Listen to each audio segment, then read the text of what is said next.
So? And the plasterer. That's 15 groats. Hey, so? For stopping the draft in the privy. Body, you calculating piece of clay. Damnation! Don't mention it. I've never seen a world so festering with damnation. Where have you come from? Straight from your local. Damnation's pretty active there this afternoon, licking her lips over gossip of murder and witchcraft. There's mischief brewing for someone. Where's the mayor?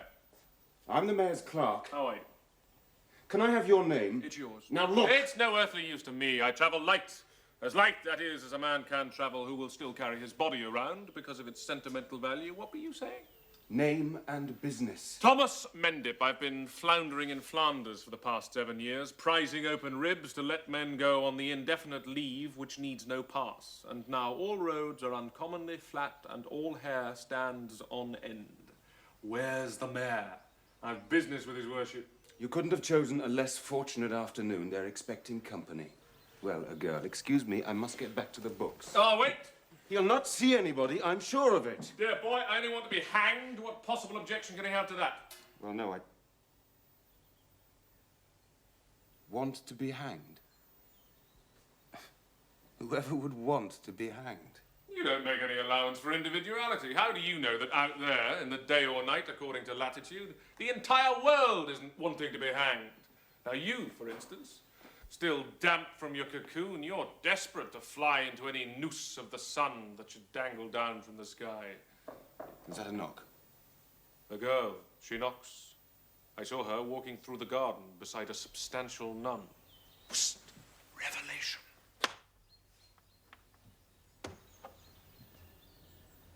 2 steps down, she said. 1, 2. The floor.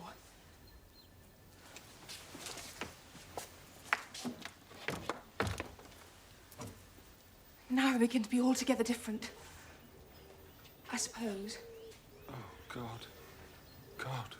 God, I can see such trouble. For pity's sake. Sweet, pretty news. Nice news. Will you step in? They told me no one was here. It would be me they meant. Oh, would it be? Coming in from the light, I've an April blindness. You're hidden in a cloud of crimson Catherine wheels. It doesn't really matter. Sit in the shadow. There are plenty to choose from. Oh. There are 3 of us. He's waiting. He won't.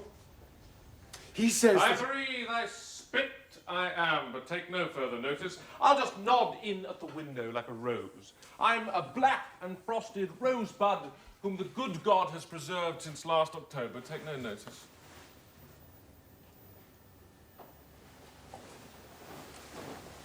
Men to me are a world to themselves. Do you think so? I'm going to be married to one of them, almost at once. I have met him already. Humphrey. Are you his brother? No.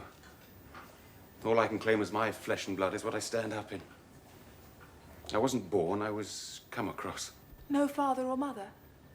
Not noticeably. You mustn't let it make you conceited. Pride is one of the deadly sins. And it's better to go for the lively ones. Which ones do you mean? Pay no heed, I was nodding in. I am quite usual, with 5 elder sisters. My father thought he would never be able to find enough husbands for 6 of us, and so he decided to simplify matters and let me marry God. He gave me to a convent. Who are you? Richard, the mayor's copying clerk. The mayor is Humphrey's uncle. Humphrey's mother is the mayor's sister. And then again there's Nicholas, Humphrey's brother. Is he sensible? He knows his way about. Ooh, enviable Nick. He's nodding in. I'll tell you a strange thing. Humphrey Devize came to the convent to see me, bringing me a present of barley sugar and a cross of seed pearls. Next day, Nicholas came with a little cold pie to say he had a message from Humphrey. But then he sat and stared and said nothing till he got up to go. I asked him for the message, but by then it had gone out of his head. Quite gone, you see. It was curious. Now you're not speaking either. Yes, of course. Of course it was curious. Men are strange. It's almost unexpected to find they speak English. Do you think so too? Things happen to them. Where are you, Alison? Alison! What do you think? I've won you from him. I've destroyed my brother. It's me you're going to marry. What do you think of that? No, Nicholas, that's untrue. I have to be the wife of Humphrey. Heaven says no. Heaven says Alison for Nicholas, Nicholas for Alison. You must come to know me. Not so much now, because now I'm excited, but I have at least 3 virtues. I apologise for boasting, but when you come to know my qualities, I can drop back into a quite brilliant humility. God have mercy upon me. Oh, you have such little hands. I knew I should love you. Let's go. Where are you taking Alison, Nicholas? Out into the air, Mother.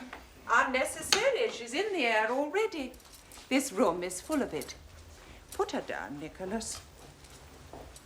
You look as if you'd come straight out of a wheelbarrow, and not even straight out. I have to tell you, I have just been reborn. Oh, Nicholas, you always think you can do things better than your mother. You can be sure you were born quite adequately on the first occasion. There is someone here I don't know. Who is it, Alison? Did he come with you? Oh, no. A rosebud, he says. He budded in October. He's not speaking the truth. Oh, more rain. This is properly April. And you're eager to see your handsome Humphrey. Nicholas will fetch him. They're inseparable, really twin natures, utterly brothers, like the 2 ends of the same thought. Nicholas, dear, call Humphrey. Can't. Killed him. Fetch Humphrey, Nicholas, dear. I've killed him, dearest mother. Well, never mind. Call Humphrey, dear. Is that the other end of this happy thought, there prone in the flower bed?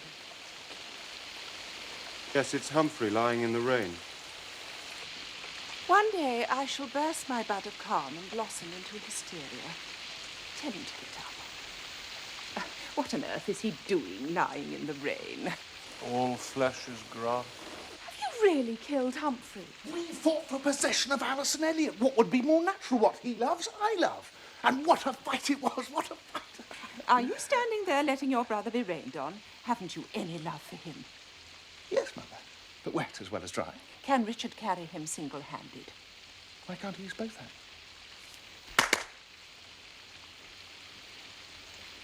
And how did I know it was going to rain? I would rather have to plait the tails of unbroken ponies than try to understand Nicholas. Oh, bell-ringing practice. How their ding-dong rocks me till I feel like the belfry. Dear God, a cuckoo as well. By God, a cuckoo. Grief and God, a canting cuckoo. That laugh with no smile. I don't know why you're waiting or who brought you or whether I could even begin to like you, but I know it would be agreeable if you left us. There's enough going on already. There is certainly enough going on. You understand those bells perfectly. I understand them too. What is it that out there in the mellow street the soft rain is raining on? Is it only on the little sour grass, madam? Out in the street? What could it be? It could be, and it is, a witch hunt. Oh, dear. Another? Your innocence is on at such a rakish angle, it gives you quite an air of iniquity. Hadn't you better answer that bell? Be disturbed, madam, to the extent of a tut, and I will thank God for civilization. This is my last throw, my last poor gamble on the human heart. At the moment, as you know, I am trying hard to be patient with my sons. You really mustn't expect me to be Christian in 2 directions at once. What, after all, is a halo?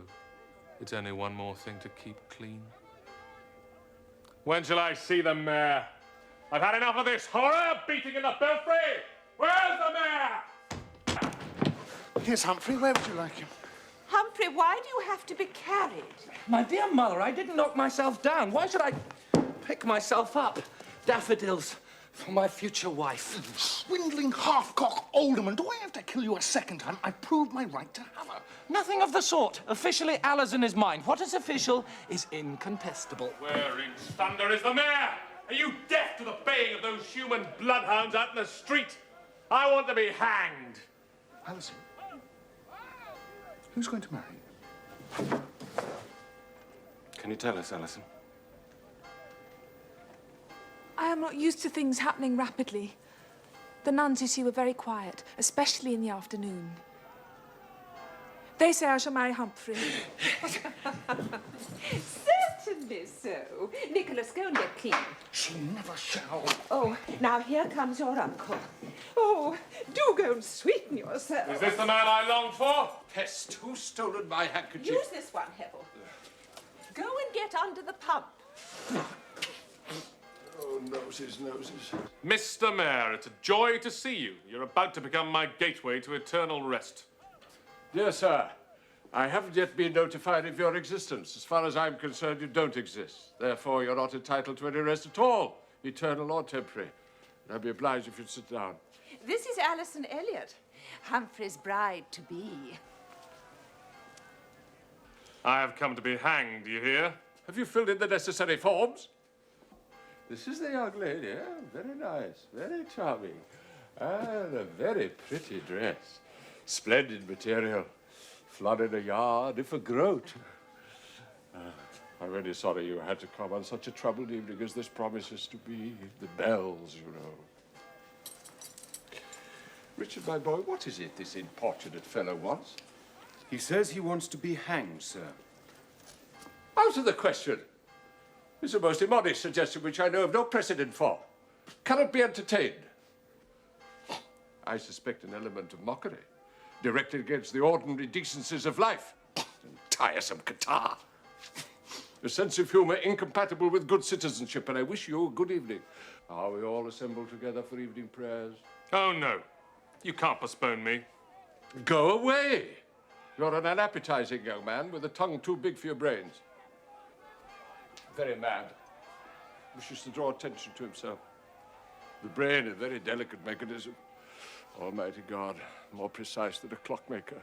Grant us all a steady pendulum. All say amen. Listen, the wild music of the spheres. Tick-tock. Come on, you've got to go. Does justice never come to this place? Do you mean there's no recognition given to murder here? Now what is it? I'm not a fool. I didn't suppose you'd do me a favor for nothing. No crime, no hanging. I quite understand the rules, but I've made that all right. I managed to do in a rag and bone merchant at the bottom of Leapfrog Lane. Utterly unhinged. It was such a monotonous cry, that rugger like the damn cuckoo. Well, it was more than time he should see something of another world. Get a complete denial of everything he has said. Who do people think they are coming in here without identity? Putting us to considerable trouble and expense to have them punished. Sorry to interrupt, but there's a witch to see you, Uncle. To see me? A witch to see me? I will not be the toy of irresponsible events. Is that clear to you all? Yes, look, she's here. A witch to see me? Do I have to tell you what to do? Don't tell me. My eyes do that only too well. She is the one. Of witches, she is the one who most of all disturbs Hell's heart. She's young. Oh, God, she's young. Shall I ask her in? I stared at you, Nicholas, with no word of condemnation. I stared astonished at your behavior. Ask her in? In here? Nicholas. She's the glorious undercoat of this painted world. You see? It comes through however much of our whiteness we paint over it. Will someone say, come in? And understand that I don't every day break in on the quiet circle of a family at prayers. Will you forgive me? You'll find I can't be disarmed with pretty talk, young woman. You have no business at all in this house. Do you know how many walls there are between the garden of the magpie and the gate of your paddock? I'm not to be seduced. I'm not attending. 8. I've come over them all. How could she have done? Her broomstick's in the hall. Nicholas, come over to this side of the room. Oh, it's all right, Mother. I've got my fingers crossed. Never in the whole term of my office have I met such extraordinary ignorance of what is permitted. Indeed, I was ignorant. They were hooting and howling for me as though echoes could kill me. They say I have turned a man into a dog. This will all have to be got into at the proper time. But it isn't a dog at all. It's a bitch. A rather appealing brindle bitch with many fleas. What can we do? I can almost feel the rustling in of some kind of enchantment already. Well, she'll have to be put in charge. Oh, must she? Must she? He can see she's a girl of property. And the property goes to the town if she's a witch. She couldn't have been more timely. Curious, crooked beauty of the earth. Fascinating. Won't you use this chair? Thank you.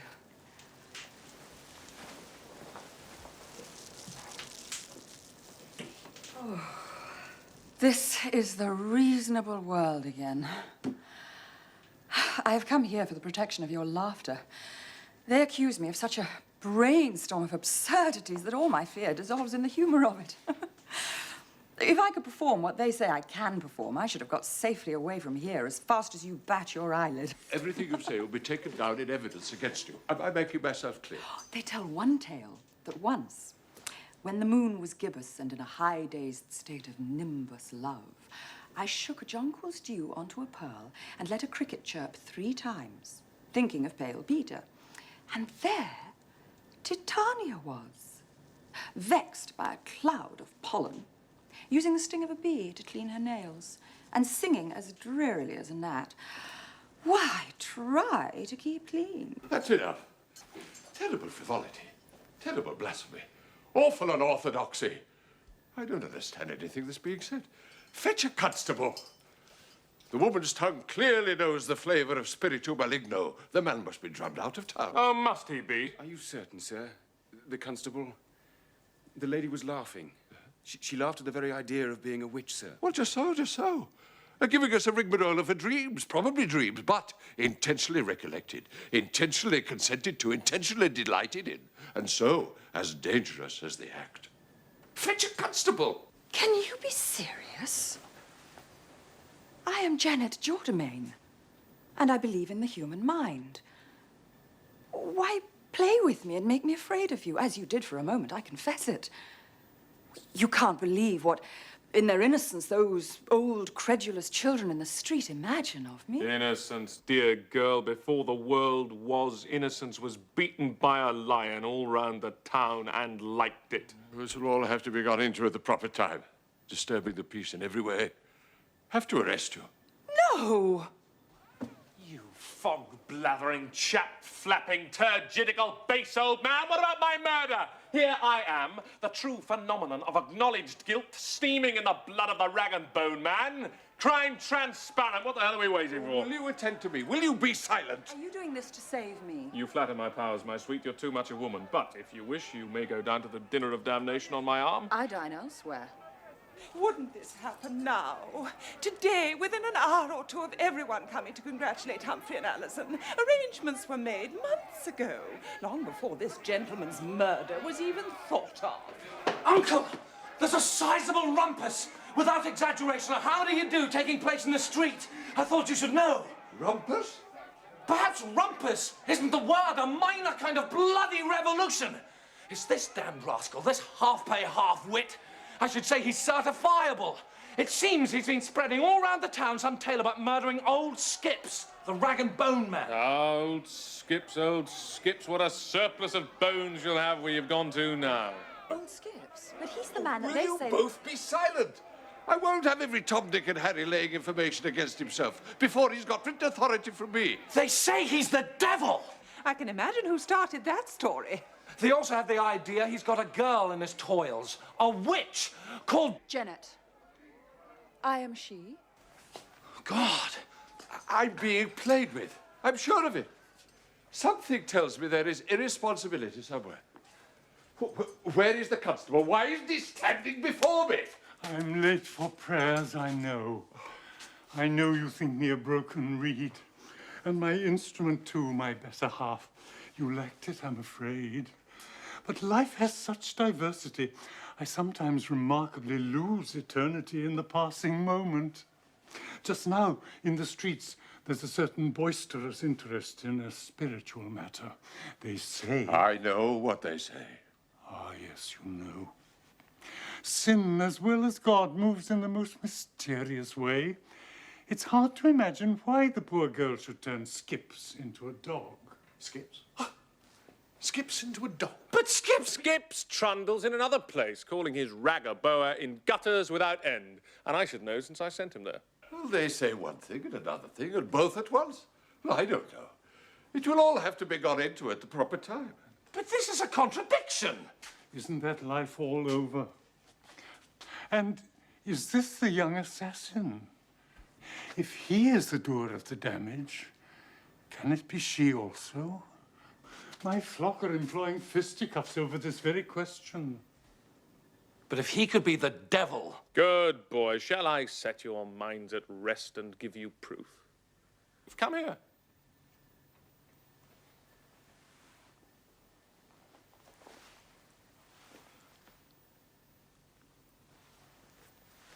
That isn't funny. It's not funny for the goats. I've heard it before. He says the day of judgment is fixed for tonight. Oh, not tonight. The last trump is timed for 22:40 hours precisely. This will all be gone into at the proper... Time will soon be most improper. Why not hang me before it's too late? May I? Jennet Jourdemayne, the daughter of a man who believed the universe was governed by certain laws, be allowed to speak? Here is such a storm of superstition. Where will you start to look for the truth? Now, am I, in fact, an enchantress bemused into collaboration with the enemy of man? Is this the enemy? This eccentric young gentleman, never seen by me before? I say I am not. He says perhaps he is. You say I am. You say he is not. And now, the eccentric young gentleman threatens us all with imminent cataclysm. If, as a living creature, I wish in all good faith to continue living, where do you suggest I should lodge my application? It is perfectly clear. You're both under arrest. Listen, please, listen to me. Let the world go, lady. It isn't worth a candle. Take her, Richard, down to the cellars. You see, he has the key to every perplexity. Kiss your illusions for me before they go. But what will happen? That's something even old Nose Drip doesn't know. Take him away. Mr. Mayor, hang me for pity's sake. For God's sake, hang me before I love that woman.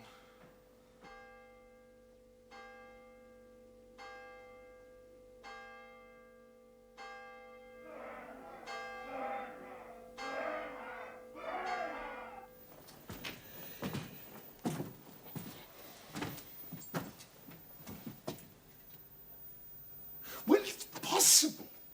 It's possible. I may have been putting the devil to the torture, but can you smell scorching? Not a singe for my sins. That's from yesterday. I leaned across a candle. We mustn't put ourselves wrong with anything as positive as evil. We have put him to the merest thumbscrew, Tyson, courteously and impartially. The purest cajolery to coax him to deny this cock and bull murder for which there isn't a scrap of evidence. How did he take it? Has he denied it? On the contrary, he says he has also committed petty larceny, action, peculation, and incendiarism. As for the woman, Jourdemayne. Ah, yes, Jourdemayne. What are we to make of her? Wealthy, they tell me. But on the other hand, quite affectingly handsome. Now, no poetics, Tyson. Blow your nose and avoid lechery. Keep your eye on the evidence against her. There's plenty of it there. Has she confessed? Not at all. Though we administer persuasion with great patience. She admits nothing and the man won't stop admitting. It rarely makes one lose all faith in human nature. The tongs, Heather, the tongs, dear. Sweet Elijah, we'll all go up in flames. Flames? Did you hear that, Tabernacle? Flames? My sister said flames. A log the size of a cheese has fallen off the fire. Well, where are they? What men of action? The tongs, I say. Chaplain, they're under your feet. Beg your pardon, Tabernacle. Blazing log.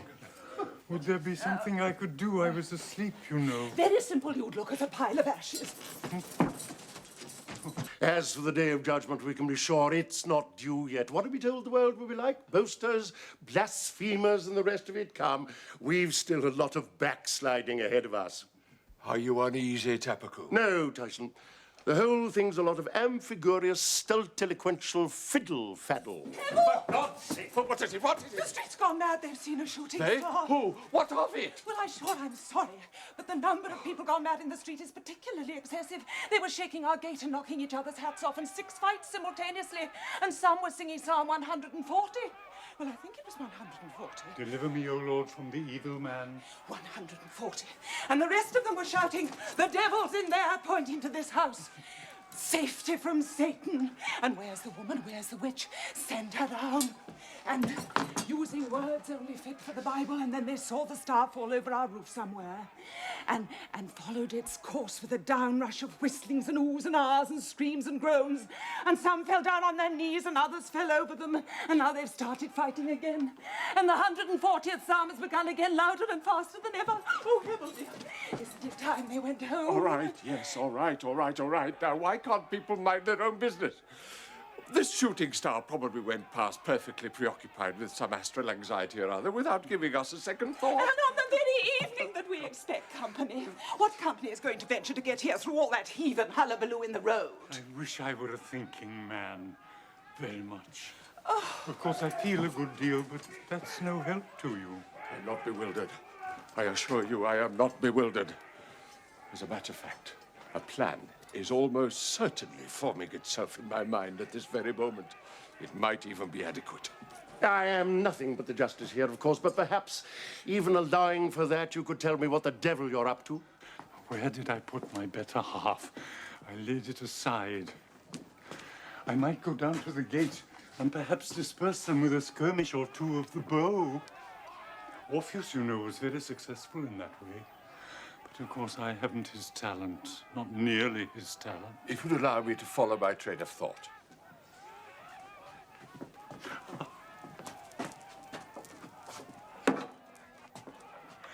I know I'm not a practical person. Legal matters and so forth are Greek to me, except, of course, that I understand Greek. And what may seem nonsensical to men of affairs like yourselves might not seem so to me, since everything astonishes me, myself most of all.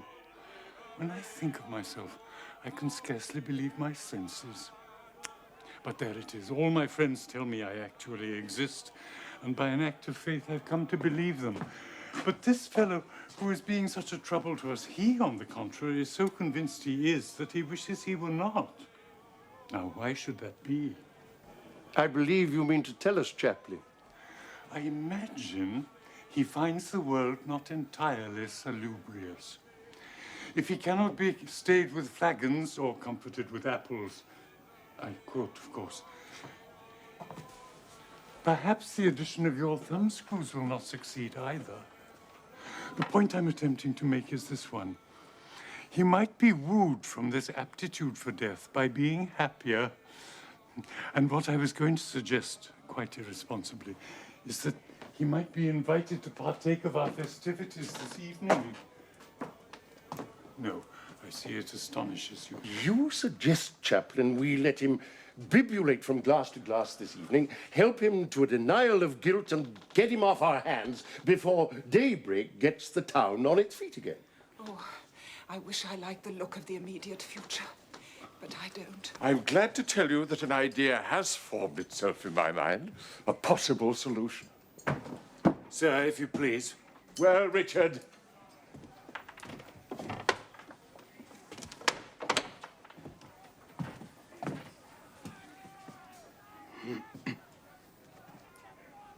I should like to admit that I've drunk some of the wine put out for the guests. Well, that's a pretty thing, I must say. I was feeling low, abominably, about the prisoners and the row in the street that's getting out of hand, and certain inner things. And I saw the wine and I thought, well, here goes, and I drank 3 glasses full. I trust you feel better for it. I feel much worse. Those two, sir. The prisoners. What are you doing with them? Don't know why I keep calling you sir. I'm not feeling respectful. Richard, be sensible. He's a dear boy, but a green boy. I'm sure he'll apologize in a minute or two. The boy is a silly boy. He's a silly boy, and I'm going to punish him. Scrub the floor. Yes, scrub it. Scrub the floor this evening before our guests put in an appearance. Mulish tasks for a mulish fellow.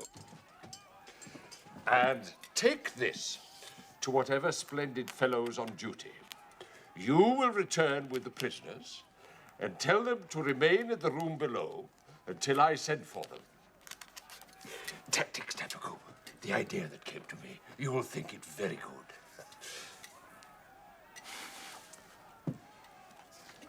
You may go, Richard.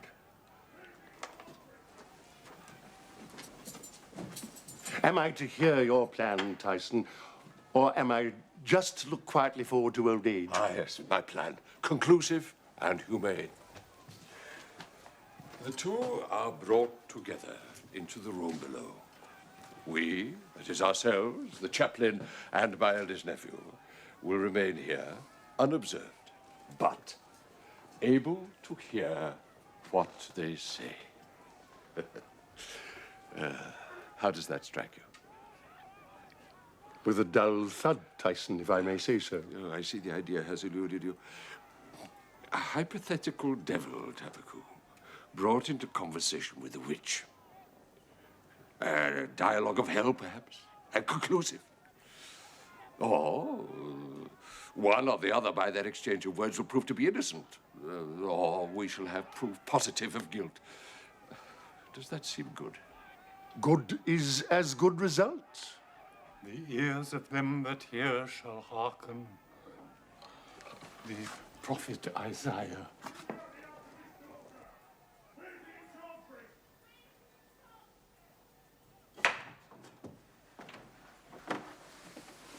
He wants you to wait in here. If in some way... I wish... I must fetch the scrubbers. I'm so tired. What can you see out there? Out here. Out here is a sky so gentle. 5 stars are ventured on it. I can see the sky's pale belly glowing and growing big, soon to deliver the moon. A darkening land sunken into prayer, lucidly in dew drops of 1 syllable, nunc dimittis. I see twilight, madam. But what can you hear? The howl of human jackals. Do you mind? I have to scrub the floor. A good old custom. Always fornicate between clean sheets and spit on a well-scrubbed floor. The morning came and left the sunlight on my step like any normal tradesman. But now, every spark of likelihood has gone. The light draws off as easily as though no one could die tomorrow. Are you going to be so serious about such a mean allowance of breath as life is? For God's sake, shall we laugh? For what reason? For the reason of laughter. Since laughter is surely the surest touch of genius in creation. Would you ever have thought of it? I ask you, if you had been making man, stuffing him full of such hopping greeds and passions that he has to blow himself to pieces as often as he conveniently can manage it, would it also have occurred to you to make him burst himself with such a phenomenon as cachinnation? That same laughter, madam, is an irrelevancy which almost amounts to revelation. I laughed earlier this evening, and where am I now? Between the past and the future, which is where you were before. You speak of the world I thought I was waking to this morning, but horror is walking round me here, because nothing is as it appears to be. That's the deep water my childhood had to swim in. My father was drowned in it. He was drowned in what? In hypocrisy? In the pursuit of alchemy. In refusing to accept your dictum, it is what it is. Poor father. In the end, he walked in science like the densest night. And yet he was greatly gifted. When he was born, he gave an algebraic cry, at one glance measured the cubic content of that ivory cone, his mother's breast, and multiplied his appetite by 5. Oh, my poor father. What years and powers he wasted.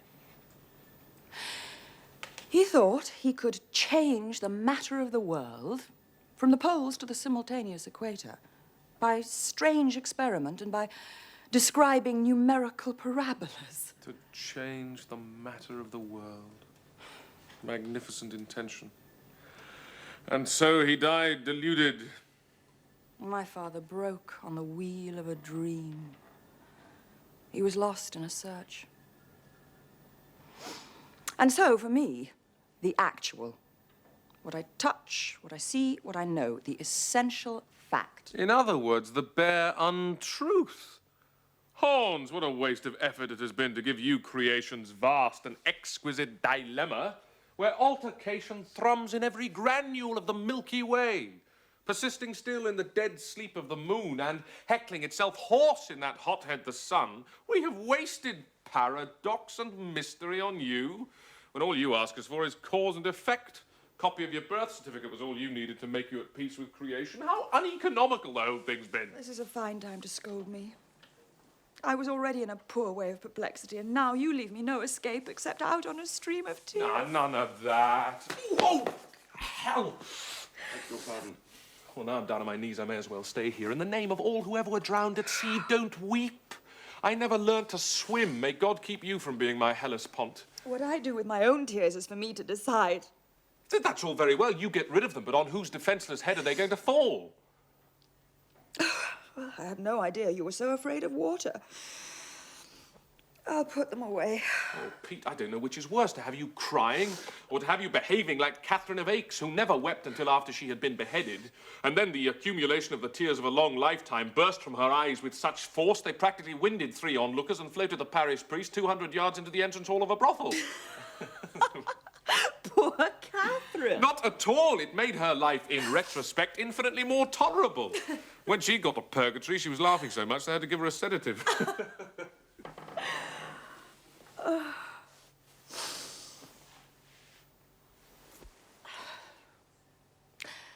Why should you want to be hanged? Madam, I owe it to myself.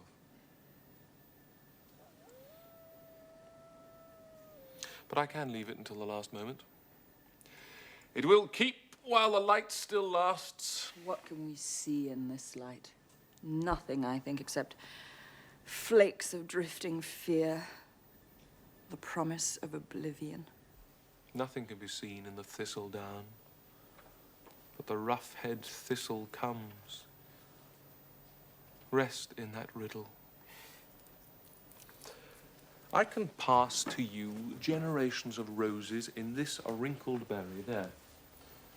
Now you hold in your hand a race of summer gardens. It lies under centuries of petals. What is not you have in your palm. Rest in the riddle. Rest. Why not? This evening is a ridiculous wisp of down blowing in the air as disconsolately as dust. And you have your own damnable mystery too, which at the moment I could well do without. I know of none. I am an unhappy fact fearing death. This is a strange moment to feel my life increasing. When this moment and a little more may be for both of us. The end of time. You've cast your net and landed me on your own strange beach. That's too inhuman of you. Inhuman? If I dared to know what you meant, it would sound disastrous. It means I care whether you live or die. Will you stop frightening me to death? I tell you, the heart is worthless. Don't entertain the mildest interest in me, or you'll have me die screaming. What are you afraid of? since in a little while neither of us may exist. Either or both may be altogether transmuted into memory, and then the heart's obscure indeed. Richard, there's a tear rolling out of your eye. What is it? Oh, I really don't know. I have things on my mind. Not us. Not only. If it's a woman, Richard, apply yourself to the scrubbing brush. It's all a trick of the light. The light of a fire. And Richard, make this woman understand that I'm a figure of vice and crime. Guilty of? Guilty of mankind. I have perpetrated human nature. My father and mother were accessories before the fact, but there'll be no accessories after the fact. By my virility, there won't. Just see me as I am. Me like a perambulating vegetable, patched with inconsequential hair, looking out of two small jellies for the means of life, balanced on folding bones. My sex no beauty, but a blemish to be hidden behind a judicious rags. Half this grotesque life I spend in a state of slow decomposition, using the name of unconsidered God as a pedestal on which I stand and bray that I'm best of beasts.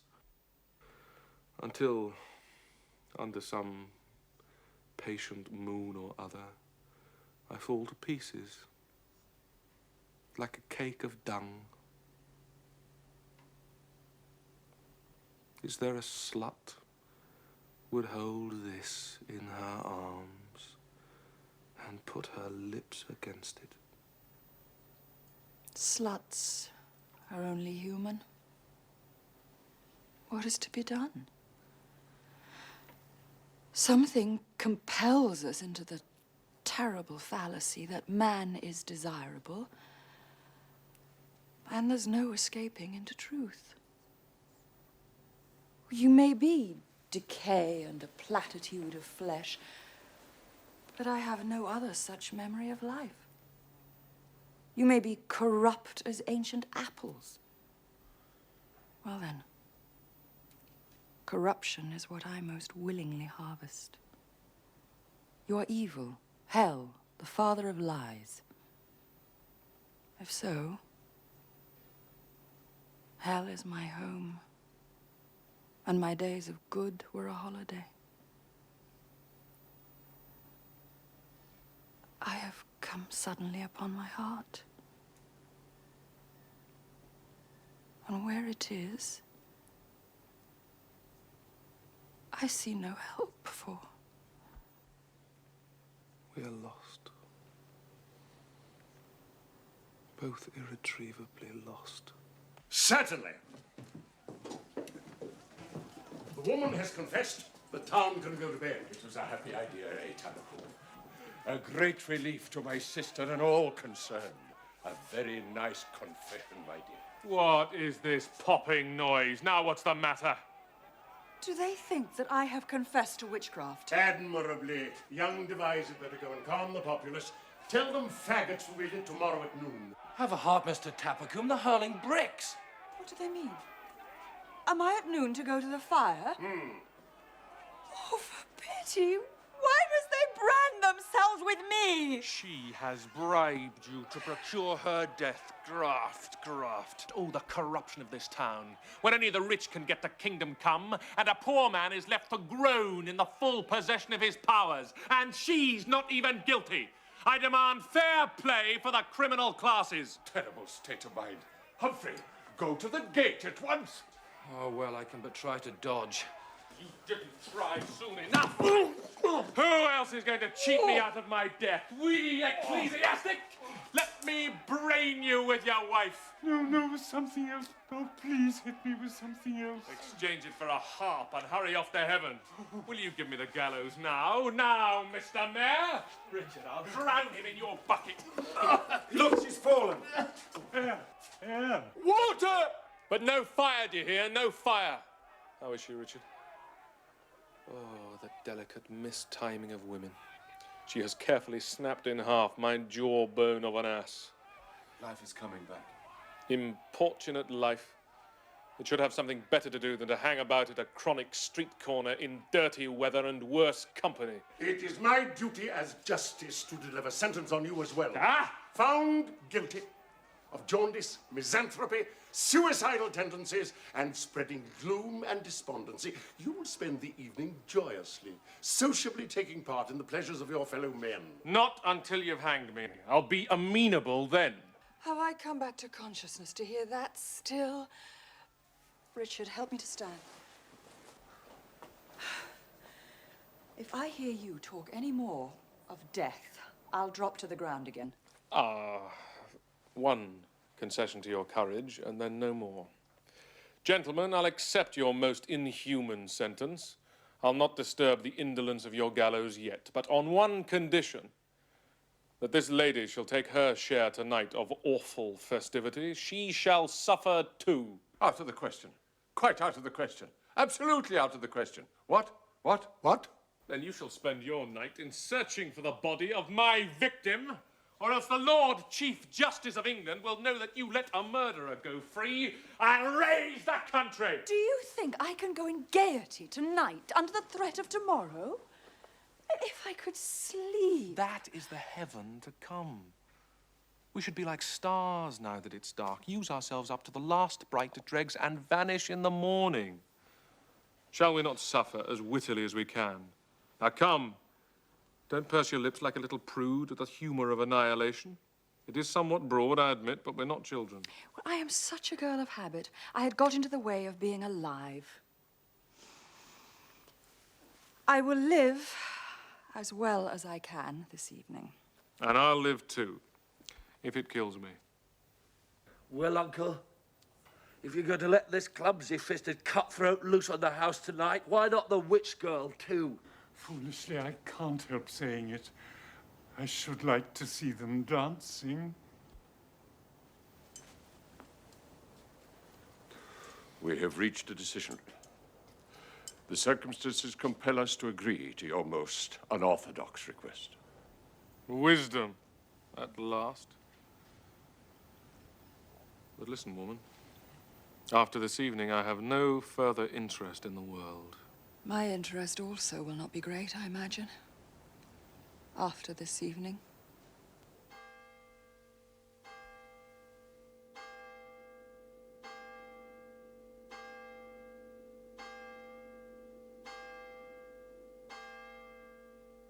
One of my first gowns, which has hung in the wardrobe 24 unencouraging years, to lend to this Jennet girl, who, in my opinion, should not be here. And I said to her flatly, the course of events is incredible. Make free with my jewel box. And where is she now? Where is she now? She is dressing, I imagine. Yes, I suppose so. I don't like to think of her. And as for you, I should like to think of you as someone I knew many years ago and, alas, wouldn't see again. That would be charming. I beg you, Humphrey, come in. Give your brother a good example. Mother, I'm unwell. Oh, Humphrey. Well, your uncle must do what he will. I've done what I can. Our mother isn't pleased. She has never learnt to yawn, and so she hasn't the smallest comprehension of those who can. Benighted brothers in boredom, let us unite ourselves in a toast of ennui. I give you a yawn to mortal life, women, all governments, war, art, science, ambitions, and the entire fallacy of human emotions. And wake us in the morning with an ambrosial breakfast. Amen, amen. Humphrey, Poppin, draw back the curtain. I have a sense of daylight. It seems we're facing east. You've come too late. Romulus, Remus, and I have just buried the world under a heavy snowfall of disinterest. There's nothing left of life but cranberry tarts, goose liver, sucking pig, cold larks, and Mrs. Cartwright. That's Rich's running mad. What about the have-not moon?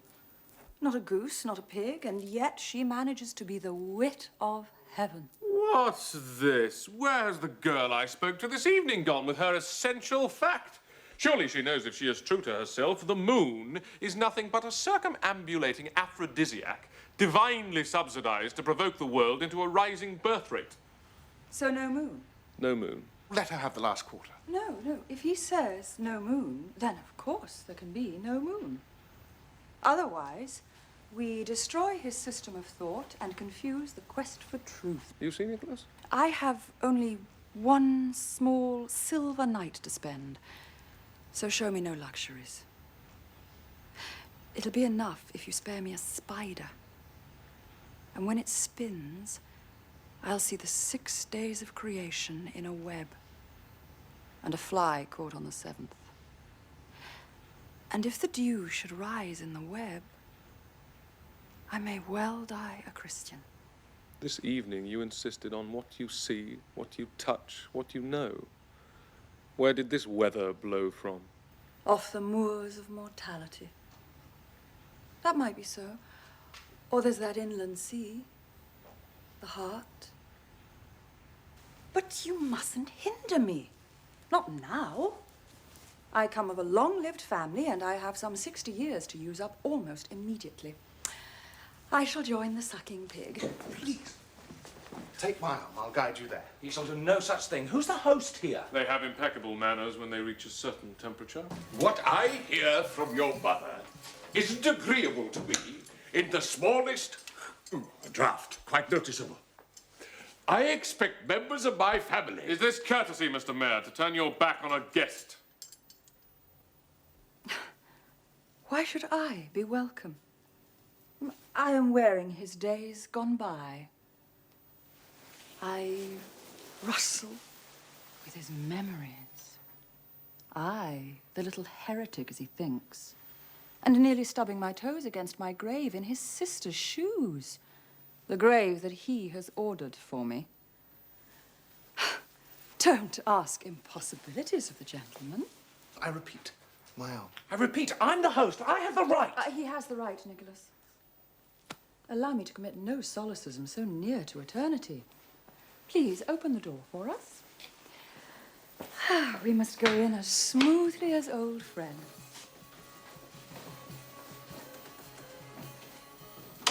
Well, does your blood run deep enough to run cold, or have you none? That's enough. Get away. Are you going to cry off the burning? Worthless creatures both. I call you clutter. The standard soul must mercilessly be maintained. No two ways of life. One God, one point of view. A general acquiescence to the mean. And God knows when you say the mean, you mean the mean. And so you'll kill her. Time would have done it for her too, of course. But more cautiously and with a pretense of charm. Am I allowed on bail into your garden? Tiresome catarrh. I haven't the slightest wish to see you, not in the slightest degree. Go where you like. That's nowhere in this world.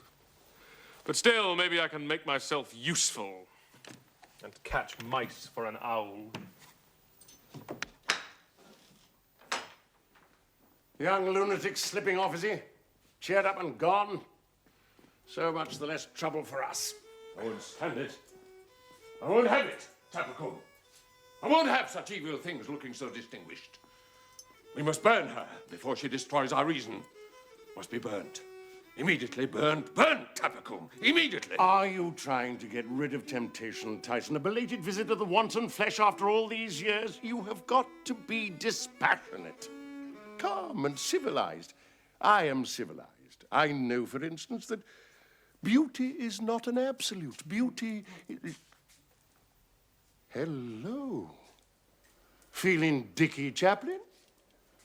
It would be so kind if you didn't notice me. I've upset myself. I have no right to exist, not in any form, I think.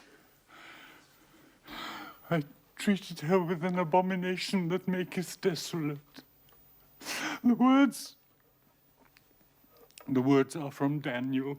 Hey, what's this? The young woman again? My patient instrument. I made my viol commit such sins of sound.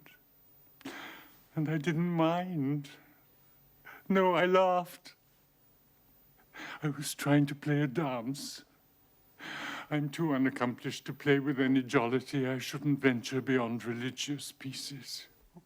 A large mug of small beer for both of you. Leave it to me. No, no, I should become delighted again. I wish for repentance. You shall have it. I'll pour it out myself. You'll see it shall bring you to your knees. I'm too unaccomplished. I haven't the talent. But I hoped I should see them dancing. And after all, they didn't dance. They shall, dear saint, they shall.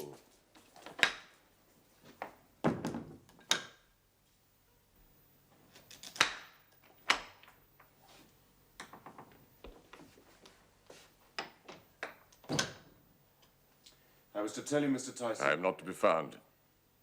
I'm fully occupied elsewhere. If you wish to find me, I shall be in my study. You may knock, but I shall give no reply. I wish to be alone with my own convictions. Good night.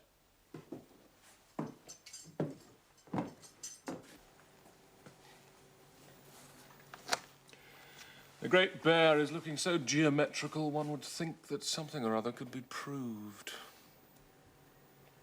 You sad, Richard? Certainly. I also. I'm cast adrift on a raft of melancholy. The night wind passed me like a sail across a blind man's eye. There it is, the great grey mane of moonlight, washing over the little oyster shell of this month of April. The night's a boundless pasture land of peace. And something condones the world incorrigibly. But what, in fact, is this vaporous charm? Stone me, Richard, I've begun to talk like that soulless girl. And she may at this moment be talking like me. All the time I find myself praying under my breath that something will save her. You might do worse. Tides turn with a similar sort of whisper. Richard. Alison.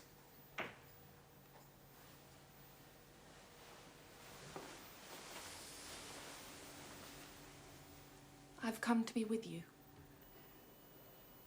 Not with me. I'm the to and fro fellow tonight.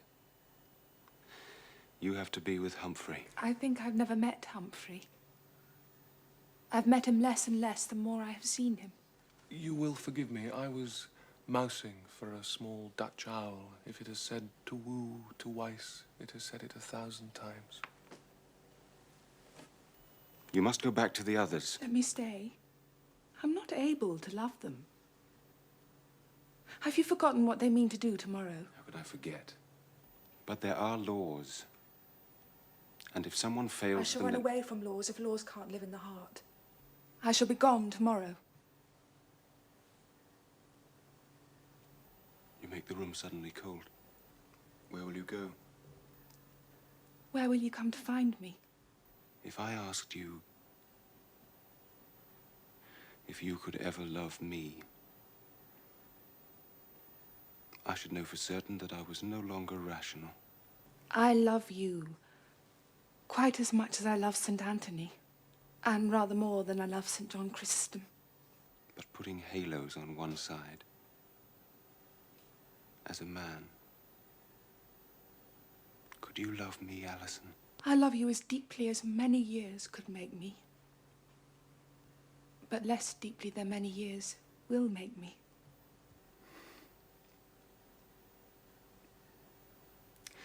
I think I may never speak steadily again. What do we do? We cleave to each other, Richard. That is what is proper for us to do. But you were promised to Humphrey, Alison. And I'm hardly more than a servant here, tied to my own apron strings. They never let us love each other. Then they will have to outwit all that ever went to create us. So they will. I believe it. Let them storm.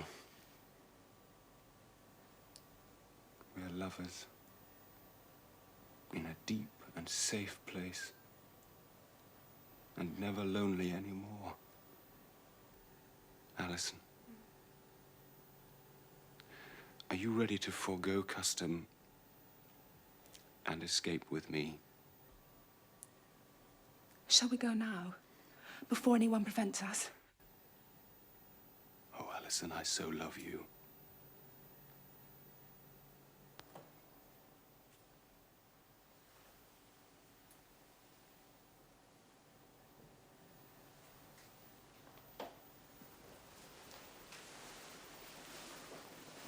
Let yourself quietly out and wait for me. Somewhere near the gate. But in the shadow. I must fetch my savings. Are you afraid? In some part of me, not all. And while I wait, I can have a word with the Saints Teresa and Christopher. They may have some suggestions. Yes, do that.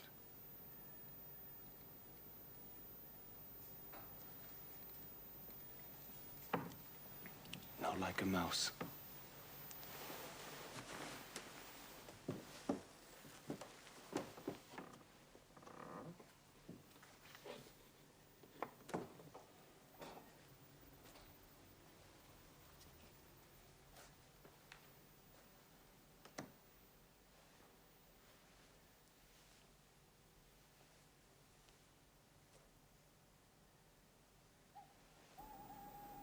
Only let me spell no disillusion for her.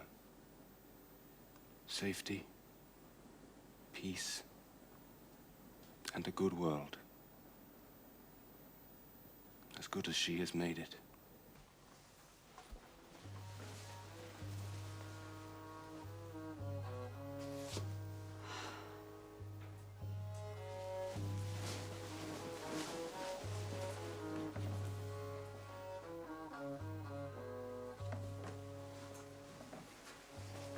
You tired of us? Why on earth can't you stop following her? Stop following me. I am troubled to find Thomas Mendip. Oh, he's far gone. Mad is the nature of man. As rude and crude as an act of God, he'll burn your house. So he has. Are you kind to mention burning? I beg your pardon. Is it possible he still might make for death, even on this open-hearted night? Who might? Thomas Mendip. He's sick of the world, but the world has a right to him. Damn Thomas Mendip! Nothing easier. You're just a fellow, Richard. Now, we need some more canary. Say 5 bottles more. I have to find 5 bottles of canary. I'll come to the cellars and help you bring them. Quick! Before Mother calls us back to evaporate into duty.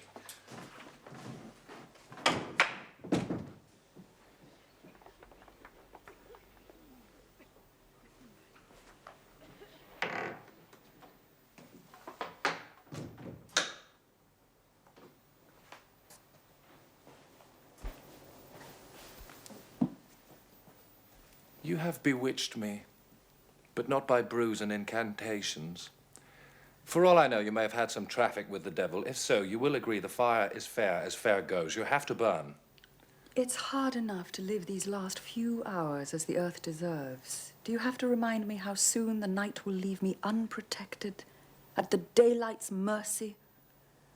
I'm tired, trying to fight those thoughts away. It would be insufferable if you were burned before I could know you. I should never sit at ease in my body again. Must we talk of this? All there is to be said has been said, and all in a heavy sentence. There's nothing to add, except a grave silence. Listen. Will you listen? There is more to say. I'm able to save you, since all official action can be given official hesitation. I happen to be on the council, And a dozen reasons can be found to postpone the moment of execution. Legal reasons, monetary Hope reasons. can break the heart, Humphrey. Hope can be too strong. But this is true. Actual. As my body is. And as for that, now impartially, look what I risk. My status in both this town and the afterlife will be gone if either suspect me of having helped you. I have to be given a considerable reason for risking that. I fondly hope I'm beginning to misconstrue you. Later, tonight, when they're all bedded down in their beauty sleep, I'll procure the key and come to your cell. Is that agreeable? You mean you give me a choice? To sleep with you, or tomorrow to sleep with my fathers? And if I value the gift of life, which, dear heaven, I do, I can scarcely refuse. Isn't that sense? Admirable sense. Oh, why am I not sensible? Oddly enough, I hesitate. Can I so dislike being cornered by a young lecher that I should rather die? Am I unattractive to you? Except that you have the manners of a sparrowhawk, with less reason. No, you are not. But even so, I no more run to your arms than I wish to run to death. I ask myself, why? Surely I'm not mesmerized by some snake of chastity. This is Don't the time. speak, contemptible boy. I'll tell you, I am not. We have to look elsewhere. For instance, into my heart, where recently I heard begin a bell of longing which calls no one to church. But it isn't that. Jennet, before they come and interrupt I am interested in my feelings. I seem to wish to have some importance in the play of time. What is deep, as love is deep, I'll have deeply. What is good, as love is good, I'll have well. Then, if time and space have any purpose, I shall belong to it. And so, you see, it might be better to die. Though, on the other hand, I admit it might be immensely foolish. Oh, listen. What can all that thundering from the cellars be? I don't know at all. You're simply playing for time. Now be a saint and tell me I may come to your cell. I wish I could believe my freedom was not in the flames. Oh, God, I wish the ground would open. Allow me to open it for you. Admit I was right. Man's a mistake. Lugworms, the lot of us. Wipe your filthy boots before you start trespassing. And as for you, I'll knock your apple blossom back into the roots of the tree of knowledge where you got it from. Oh, dear. Is this lugworms at war? By what right, will you tell me? Do you come moralizing in, dictating what I should do? Well, what are you saying? You mean to say that you'd even consider... I might prefer the dragon to St. George. You, if you remember, failed even to give me a choice. You have only said, die, woman, and look as if you liked it. So, you'll agree this can hardly be said to concern you. All right. You've done your worst. You've forced me to tell you the disastrous truth. I love you. A misadventure so intolerable hell could not do more. Nothing in the world could touch me, and you have to come and be the damnable exception. Don't say again that this doesn't concern me, or I shall say that you needn't concern yourself with tomorrow's burning. Do you know what? I'm your bastard, Richard. He's locked me in the cell. Don't complicate the situation. We have to settle this other matter. What should we talk of? You mean to be hanged? Oh, am I to understand that your tongue-tied dust will slip a ring on the finger of my ashes and we'll both die happily ever after? Surely the other suggestion, though more conventional, has fewer flaws. But you said, like a ray of truth itself, that you'd rather burn. My heart, my mind would rather burn, but may not the casting vote be with my body? And is the body necessarily always ill-advised? Something's happened since I made the descent into those hellish cobbers. I'm adrift. What is it? Let me speak to her! Oh, you've destroyed my defences. Laborious contrivance of ours, the precious pair of you. Oh, Jennet. You should have let me go before I confessed a word of this damned word, love. I'll not reconcile myself to a dark world for the sake of 5 feet 6 of wavering light. for the sake of a woman who goes no higher than my bottom lip. I've had enough. The whole thing's become unrecognisable. Save yourself his way if you must. There will always be your moment of hesitation, which I shall chalk all over the walls of purgatory. Never mind that, loving you, I've trodden the garden threadbare, completing a way to save you. Imagine it's all over with us, Humphrey. Oh, go and drown yourself. And me with you. Have any of you seen that poor child, Alison? I think she must be lost. Can't be more lost than she was without. I can't marry her, Mother. Could you think of something else to do with her? I think Humphrey has been improperly making a proper suggestion, Mother. He wishes to be drowned. Have you seen the little fair-haired girl? He wishes to be hanged. Have you hidden the child? She wishes to be burned rather than sleep with my brother. She should be thankful she can sleep at all. For years, I've woken up every quarter of an hour. I think none of us knows where to look for Alison. Or for anything else. But shall we, while we wait for news of her, as two dispirited women, ask this man to admit he did no murder? You think not? I know. There was a soldier, discharged and centreless, with a towering pride in his sensibility and an endearing disposition to be a hero, wanted to make an example of himself to all erring mankind.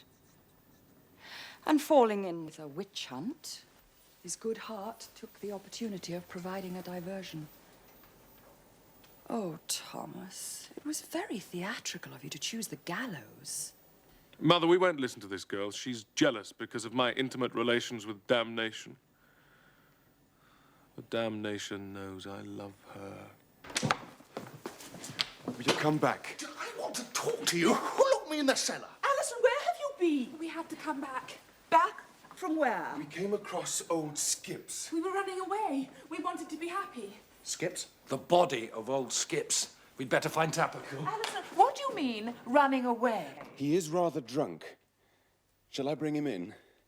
He'd been to see his daughter. Who will trouble to hang you now? He couldn't lie quiet among so many bones. He had to come back to fetch his barrow. What's all this I'm told? I was hoping to hang on my bough for the rest of the evening, ripe and undisturbed. What is it? Murder, not such a fabrication after all? We had to come back, you see, because nobody now will be able to burn her. Nobody now will be able to say she turned him into a dog. Come in, Mr. Skips. It looks uncommonly to me as though someone had been tampering with the evidence. Your young gentleman says come in, so I comes in. You's only the same muck off. I goes without argument. Splendid, of course. Are you the rag and bone merchant of this town, name of Matthew Skips? Who give me that name? My grandfathers and grandmothers, and all in authority under him. Baptised I blaming was. And I says to yous, baptised I am. And I says to yous, baptised I will be, with holy weeping and washing of teeth, and immersion upon us miserable offenders. Miserable offenders, all no offence meant. And if any of yous is not a miserable offender, as he's told to be by Almighty and merciful God, then I says to him, hands off my daughter, you bloody-minded heathen. All right, all right. I'm not quarrelling, mind. I'm not quarrelling. Peace on earth and good tall women. I'm not perfect, mind. But I'm as good a miserable offender as any man here present, ladies accepted. Yeah, no, man, aren't you forgetting yourself? You're dead.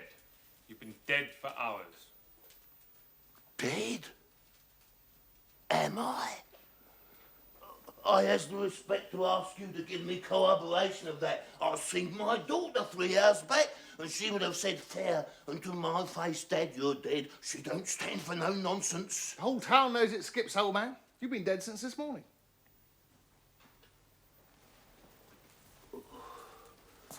Dead? You take my breath away. Do I begin to stink then? You do. Oh, fair enough. That's corroboration. I'm among the blessed saints. He floats in the heaven of the great. Someone take him home to his hovel. Hallelujah, hallelujah, ow. Now, rite of mourning or we shall lock you up. Oh, hallelujah. Richard will take this old man home. Richard? Where is Richard? Where is Alison? Have they gone again? Yes. Humphrey's future wife blown clean away. Yes, that's all very well. But she mustn't think she can let herself be blown away whenever she likes. What better time than when she likes? As it was in the beginning. Ever and ever, amen. Hallelujah. Oh, take this old man to his home. Now that you've made him think he's dead, we'll never have any peace. Nor shall we when he's gone. Spread your wings, Matthew. We're going to teach you to fly. I has the respect to ask to sit down. Yous blessed saints don't realise it takes it out of you. This life everlasting. Hallelujah. Come on. Your second wind can blow where no one listens. That's more pleasant. What was the thread now which the rascal broke? Do I have to collect my thoughts any further? Yes, or I must. That poor child Alison is too young to go throwing herself under the wheels of happiness. Hebel will have to know in any case. I must tell him. Although he's locked himself in and only blows his nose when I knock. Yes, get him onto a horse. It will do him good. Oh, Hebel on a horse is a man delivered neck and crop to the will of God. But he must do it. What's to be the end of you? I take it the male prisoner is sufficiently deflated not to plague us with his person any longer. Deflated. I'm overblown with knowledge of my villainy. Your guilt, my boy, is a confounded bore. Then let it bore me to extinction. The woman prisoner may notice without my mentioning it that there's a certain mildness in the night, a kind of somnolent inattention. If she wishes to return to her cell, no one can object. On the other hand, how very empty the streets must be just now. Oh, you will forgive a yawn in an overworked and elderly man. The moon is full, of course. To leave the town unobserved, one would have to use caution. As for me, I shall go and be a burden to my bed. Good night. Good night. Good night. So much for me. Thomas. Only another 50 years or so, and then I promise to let you go. Do you see those roofs and spires? There sleep hypocrisy, porcus pomposity, greed, lust, vulgarity, cruelty, trickery, sham, and all possible nitwittery. Are you suggesting 50 years of that? I was only suggesting 50 years of me. Girl, you haven't changed the world. Glimmer as you will, the world's not changed. I love you, but the world's not changed. Perhaps I could draw you up over my eyes for a time, but the world sickens me still. And do you think your gesture of death is going to change it? Except for me. Oh, the unholy man-trap of love. I have put on my own gown again, but otherwise, everything that is familiar I have to leave. The world is looking frozen and forbidding under the moon. But I must be out of this town before daylight comes, and somewhere, who knows where, begin again. Brilliant. So you fall back on the darkness to defeat me. You gamble on the possibility that I was well brought up. And of course you're right. I have to see you home. Though neither of us knows where on earth it is. Thomas, can you mean to let the world go on? I know my limitations. I shall have to hurry. That was the pickaxe voice of the cock beginning to break up the night.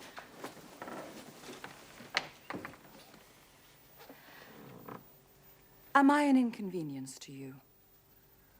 as inevitably as original sin. And I shall be loath to forego one day of you, even for the sake of my ultimate friendly death. I am friendly too. Then let me wish us both good morning, and God have mercy on our souls.